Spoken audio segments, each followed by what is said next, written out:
akuboreshe katika njia ya uzima.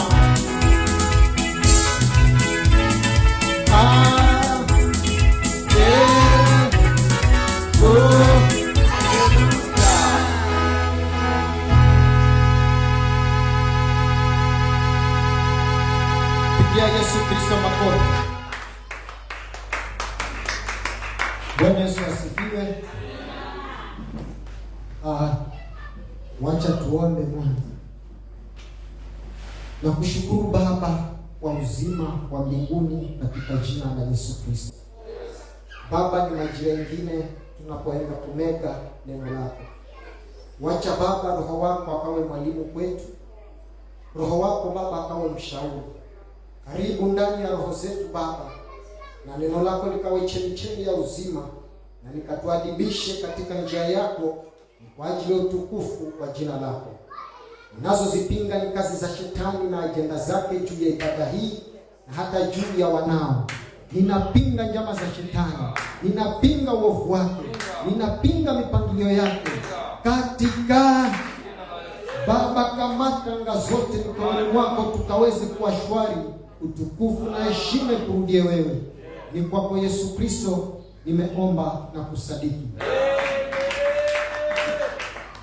Basi kaa kama mtoto wa mfalme. Wewe ni mwana wa mfalme, ukaweze kusikia yaliyo ajiri na Baba wa uzima akuadibishe katika neno lake. Amina. Kwa majina ninaitwa Mtumishi Anderson Karabu Mramba. Niko chini ya Servant Charles Opondo Ngoro, tukisukuma gurudumu la Injili kwa mataifa ili watu wazidi kuboreka katika viwango vinavyostahili wokovu. Amina. Nipe sikio lako kwa muda. Siombi niwe mwingi, bilangu niwe mchache tu, 20 to 30 hapo. Bwana Yesu asifiwe. Nataka tujifunze kuhusu neema. Haleluya. Kwanza, neema ni nini? Neema ni nguvu imwingiayo mtu na kumwokoa ama na kumwendesha katika wokovu. Amina. Neema ni nguvu, ikikuingia wewe itakuokoa, ikikuingia wewe itakufundisha, ikikuingia wewe itakuboresha katika viwango vinavyostahili mwokovu asili. Bwana Yesu asifiwe. Haleluya. Isoma hapo utangulizi tu, Wakorintho wa kwanza 1:18, nitainukuu tu. Neno la msalaba kwa wanaopotea ni upuzi, lakini kwetu sisi tunaoamini ni nguvu ya msalaba. Bwana Yesu asifiwe. Iwezayo kutuokoa. Sasa hiyo nguvu ikikuingia wewe ndio itakuokoa. Ndio saa nyingine unasikia watu wanashuhudia, nimeokolewa kwa neema. Bwana Yesu asifiwe. Hiyo neema imeingia kwa nguvu na ikakuvuta kutoka mahali ulipo ikakuweka katika viwango vingine. Haleluya. Haleluya. Pigia Yesu Kristo makofi. Sasa ninaomba neema hiyo tukajifunze, alafu pia kuanguka katika neema. Hiyo ndio topic yangu ya leo. Kuanguka katika neema. Wengi tunapokea neema kweli, tunaokolewa makosani, tunaokolewa dhambini, tunaletwa mahali pazuri, tunaanza mwendo vizuri, tunaenda vizuri, lakini baada ya katikati hapo tunaanza kuiacha ile neema. Bwana Yesu asifiwe. Ile neema iliyokuokoa kutoka mahali pabaya unaanza kuiacha polepole ama kuacha vipengele.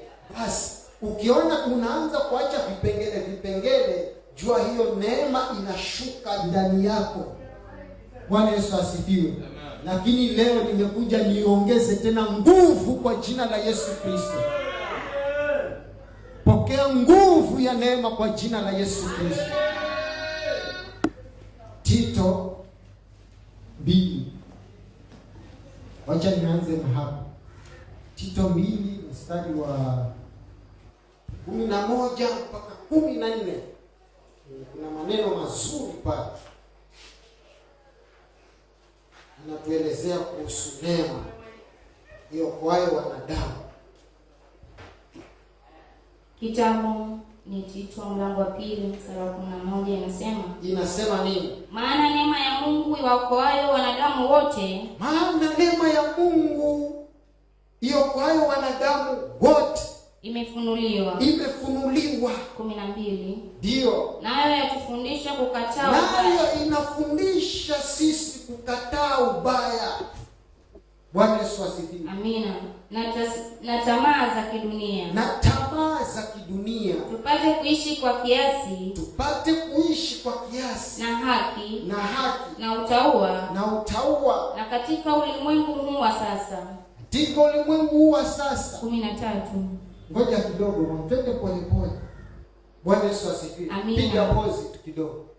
Sasa neema kumbe imefunuliwa kwa dunia nzima. Bwana Yesu asifiwe.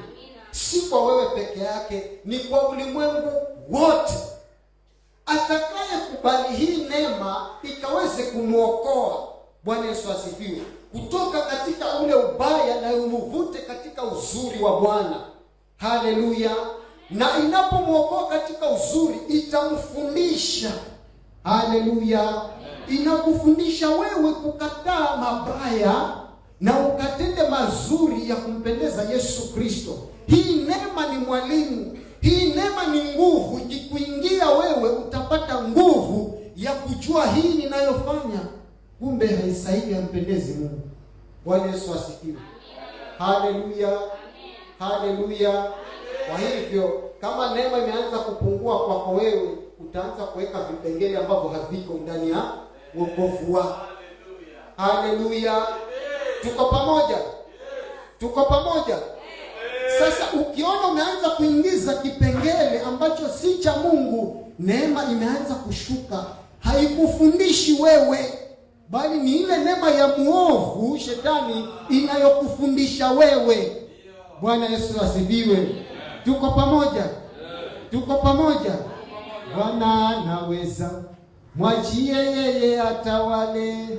Tena yeye anaweza, mwachie yeye atawale.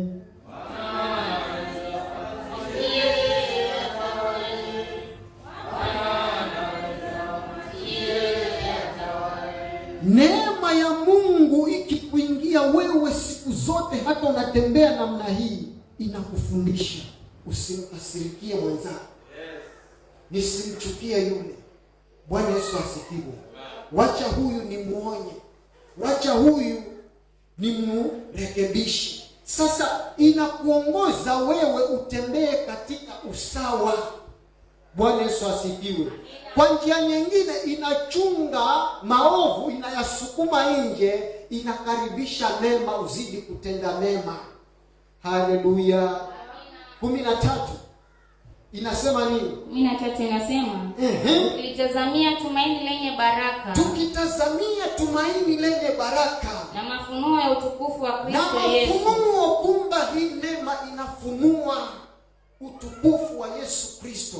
Haleluya. Amina. Mungu mkuu na mwokozi wetu. 14. Ndio. Ambaye alijitoa nafsi yake kwa ajili yetu.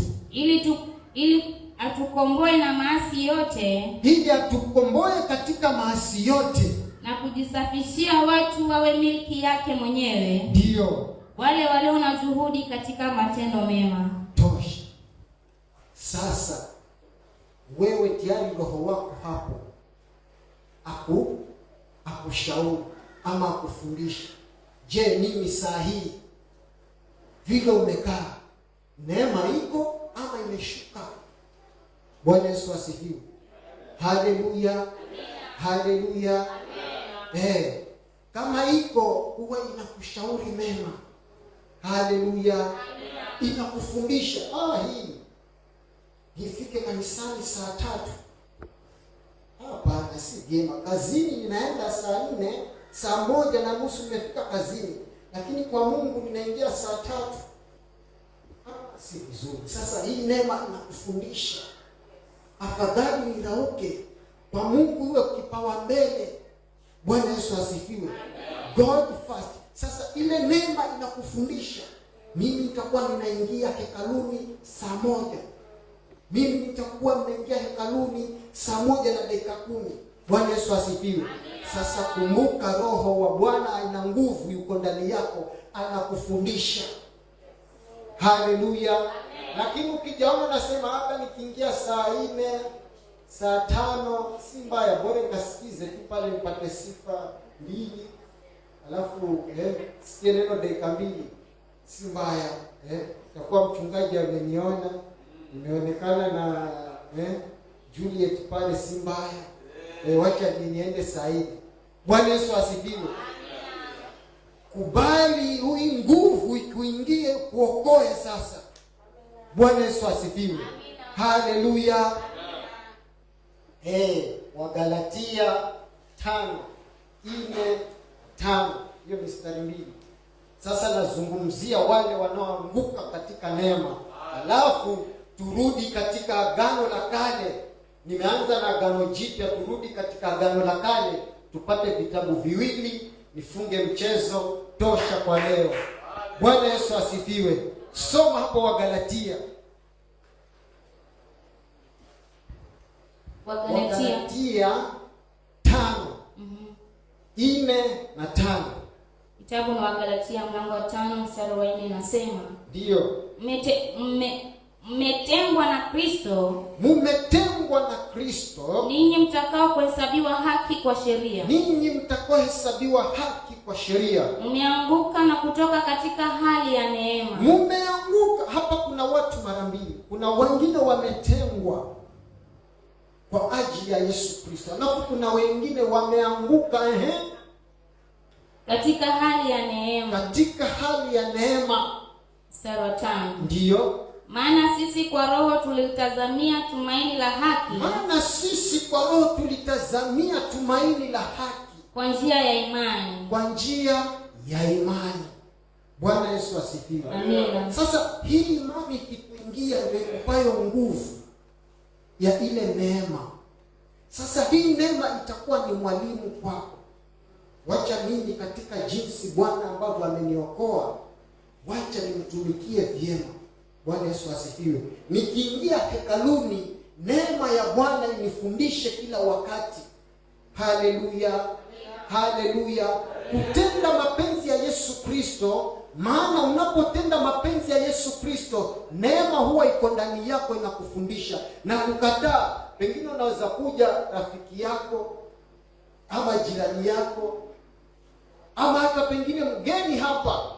Bwana Yesu asifiwe. Lakini sasa wewe uliyedumu katika neema, uko na zile nguvu. Haleluya.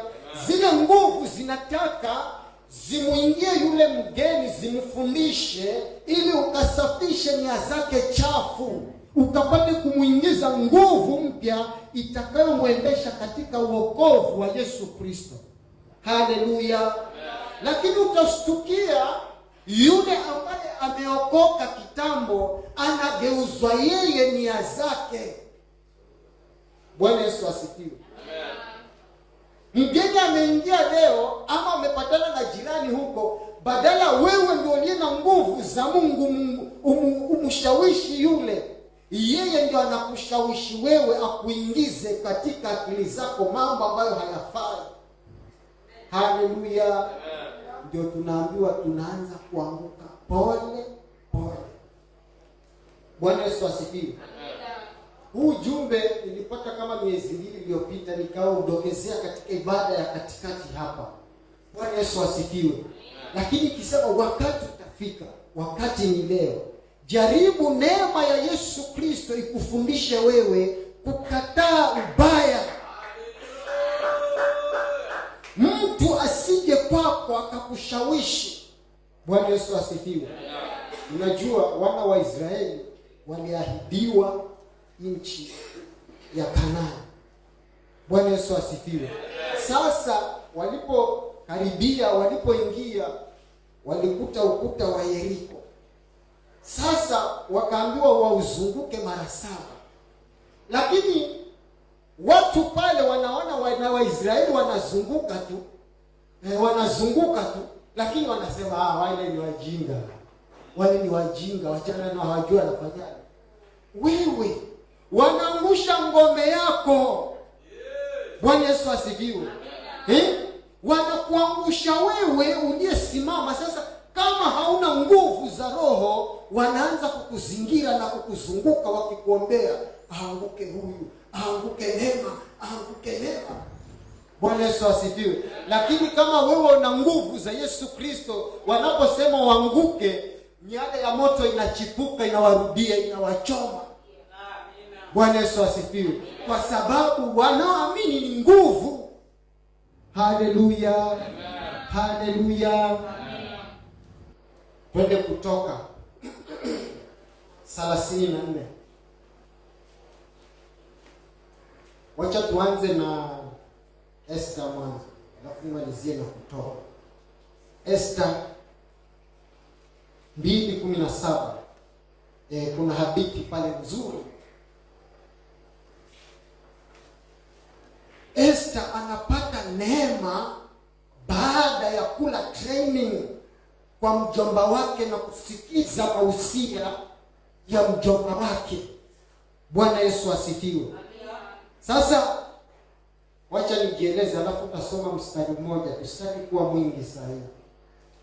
Esther alikuwa na mjomba wake katika ile nchi waliokuwa wametekwa nyara. Bwana Yesu asifiwe. Sasa walipoingia pale, kuna mfalme mmoja pale, Ahasuero, na pamoja na bibi yake. Yule bibi Vashti aliitwa na bwana wake, akakataa, hakumsikiliza bwanake. Sasa wakuu wa mfalme pale walipomzingira mfalme, wakamwambia huyu ameleta madharau mbele yake, atafundisha wanawake wengine tabia mbaya, afadhali huyu atemwe nje. Uangalie mabikira safi ambao wanashika amri. Bwana Yesu asifiwe. Ambao utawakalisha katika mama mmoja atakayewafundisha ili upajipatie pale malkia. Bwana Yesu asifiwe. Sasa Vashti alipoasi, neema inamtoka, inamuingia Esther. Esther akasikiza pale. Ukisoma hiyo Esther 2 pale 2 kuanzia 1 mpaka ikifika mstari wa 10, hapo anafundishwa maagizo. Fanya hivi, fanya hivi, hii usifanye. Bwana Yesu asifiwe. Kama vile wewe nao unapofundishwa hapa, usiwe mwizi, usiwe mchokozi, usiibe, usifanye marembo, usiwe muuaji. Bwana Yesu asifiwe. Kadhalika. Sasa alipoyashika yale mausia, neema ikamwangukia. Bwana Yesu asifiwe. Soma sasa mstari wa 17. Huo mstari mmoja ni hadithi ndefu. Vitabu vya neema ni vingi, lakini nitasoma nimesoma 4. Kitabu ni Esther mlango wa 2 mstari wa 17, inasema, ndio, mfalme akampenda Esther kuliko wanawake wote. Mfalme akampenda Esther kuliko wanawake wote. Naye akapata neema na kibali machoni pake. Neema na kibali. Neema pamoja na kibali. Bwana Yesu asifiwe. Amina. Kumbe umemaliza? Bado. Kuliko mabikira wote. Basi akamtia taji ya kifalme kichwani pake. Kumbe akamtia taji taji machoni pake, akamfanya awe malkia badala ya Vashti. Akamfanye kuwa malkia badala ya Vashti. Haleluya. Neema ikikuangukia wewe utapata kibali pia, na utafuata ile neno uliofundishwa ili likupatie mwongozo. Hii sitafanya, nitafanya mapenzi ya Yesu. Bwana Yesu asifiwe. Lakini tunakuta hapa aliyeanguka ni Vashti. Bwana Yesu asifiwe. Hakumsikiza bwana wake. Hata pia sisi bwana wetu ni Yesu Kristo. Tusipomsikiza asubuhi ya leo, tunakatwa kama Vashti, tuondolewe. Haleluya. Turushwe katika shimo la giza. Mpendwa, kubali neema. Bwana Yesu asifiwe. Ndio Yesu Kristo alikuwa anawatrain wanafunzi wake. Sasa akiwatrain, akijua hawa wamekolea, anawatuma, nendeni sasa mkahubiri Injili, ponyeni, pozeni. Bwana Yesu asifiwe. Lakini saa zingine inaenda kushindikana, wanarudi kwa baba yao. Bwana Yesu asifiwe. Baba, tumejaribu hii haikuwa, tufanyeje? Funga na ombe, itaondoka. Bwana Yesu asifiwe. Wanapokea maagizo na wanafanya maagizo. Haleluya. Wakienda kwa apply hivi lile agizo, Bwana, kumbe hata mapepo wanatutii kwa sababu ya ile nguvu wameipokea ndani yao. Bwana Yesu asifiwe. Unaweza kuokoka vizuri, ukawa una bidii sana katika wokovu wako, neema ya Mungu iko ndani yako. Sasa wakati kuna mvua ama kuna baraka, wakati wa mvua usio ni baraka. Bwana Yesu asifiwe. Unapobarikiwa sasa unasema ngoja kidogo ni relax. Bwana Yesu asifiwe. Nilikuwa zama zile naomba kama 30 minutes. Sasa hivi naomba 5 minutes. Bwana Yesu asifiwe. Sasa unarudi mpaka 2 minutes. Bwana Yesu asifiwe. Nilikuwa ninaenda kanisani saa 1:30, ninafika saa 2:30. Unaanza kudidimia. Bwana Yesu asifiwe. Sasa neema yako ikiwa inaanza kushuka, jaribu sana kujiangalia wewe. Leo ninataka kukupatia nguvu mpya, ukujaze neema ya Bwana ikuongoze katika wokovu wako. Pokea nguvu kwa jina la Yesu Kristo, zikuendeshe katika wokovu. Yule Beelzebubu mkuu wa Ikoroni, tunamwambia menemene takeli perizi, ufalme wake uanguke. Yesu Kristo akubali akuendeshe katika wokovu.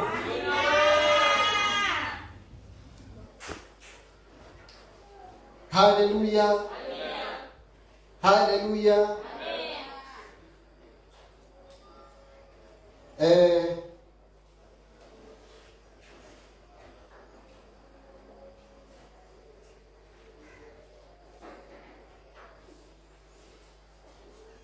Kutoka 34 kitabu cha mwisho 9.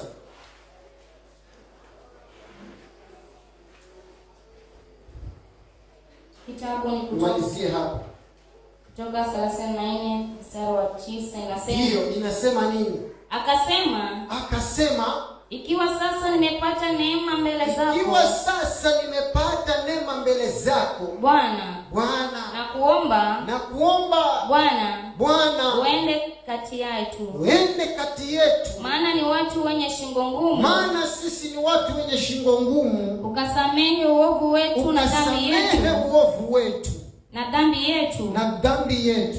Ukatutwae tuwe urithi wako. Hizi ni habari za Musa na Mungu. Wakati Musa amepanda pale mlima Sinai kuchukua zile amri maoni. Bwana Yesu asifiwe. Sasa aliporudi alikuta watu pale wamegeuka, wamemuingilia yule mkuu wa dunia, wanamwabudu. Bwana Yesu asifiwe. Shetani Mungu wamejitengenezea sanamu, wanamwabudu, wanamshangilia. Haleluya! Lakini Musa alipofika karibu nao, akaona vile wanapocheza, nasema ile ni sherehe gani? Musa akachukua hizo mbao akawarushia. Kumbe hizo mbao, hii neno ya Mungu ni moto. Bwana Yesu asifiwe. Hata pia wewe pokea moto ya kuchukia dhambi kwa jina la Yesu Kristo. Haleluya. Pokea moto wa kuchukia dhambi katika jina la Yesu Kristo. Sasa ile sanamu ikaunguzwa moto. Haleluya. Ndio akarudi tena kwa Bwana. Anamwambia Bwana, nimepata kibali, nimepata neema mbele zako. Basi uruhusu sisi tuende nawe. Kumbe ukienenda na ile neema itakuwa inakufundisha. Bwana Yesu asifiwe. Haleluya. Ukawa mfano, nikimalizia, kuna baba mmoja aliyelea binti zake na vijana wake. Bwana Yesu asifiwe. Sasa binti hawa wakafundishwa katika njia ya Yesu Kristo, wakakuwa mpaka walipofikisha vijana umri wa miaka 18. Wakaambiwa sasa, mimi nimewapatia nafasi, mnaweza tembea na kufundisha vijana wenzenu yale ambayo nimewafunza mimi. Bwana Yesu asifiwe. Lakini walipoenda wale vijana, siku ya kwanza, siku ya pili, walirudi kwa baba yao wamegeuka. Bwana Yesu asifiwe. Yale walioyafunzwa waliyaacha, wakaenda kupokea neema ya shetani, wakaileta kwa baba yao. Bwana Yesu asifiwe. Sasa walipoileta, wakamwambia baba, unaona sisi tumependeza, tuko sawa, unatuonaje? Ambia, hiyo Mungu anakataa.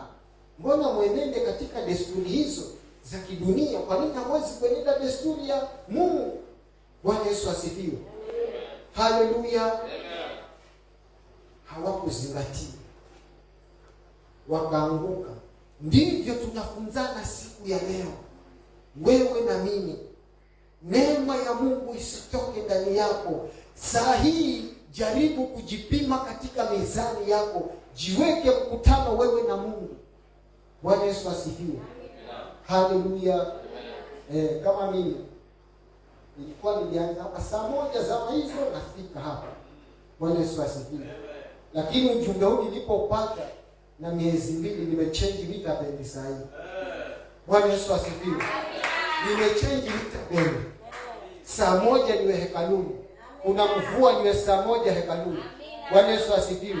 Kule kwa Muhindi nikifika saa 1:30 kama hauko kazini, wewe ukiingia dakika 20 kuna kona, enda uje kesho. Bwana Yesu asifiwe. Hakuna compromise. Nenda, kwa nini umevunja sheria? Nenda uje kesho. Sasa unajukumika. Kwa nini Baba wa uzima tupaye nguvu na uzima, tusiwe zaidi kwake, tupate neema? Simbarikiwe. Simameni kwa miguu.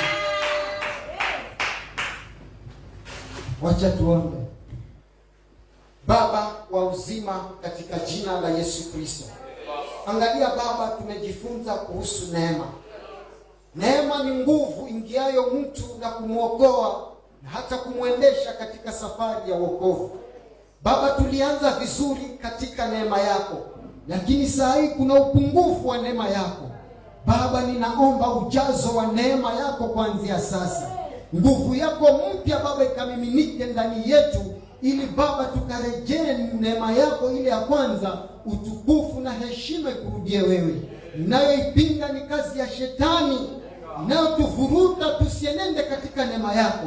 Ninapinga uovu wake, ninapinga ajenda zake, ninapinga neno la shetani katika Baba, tuzingire na moto wako, na ajaribupo akaone moto na ukamuunguze. Utukufu na heshima kurudie wewe. Ni kwako Yesu Kristo nimeomba na kushukuru.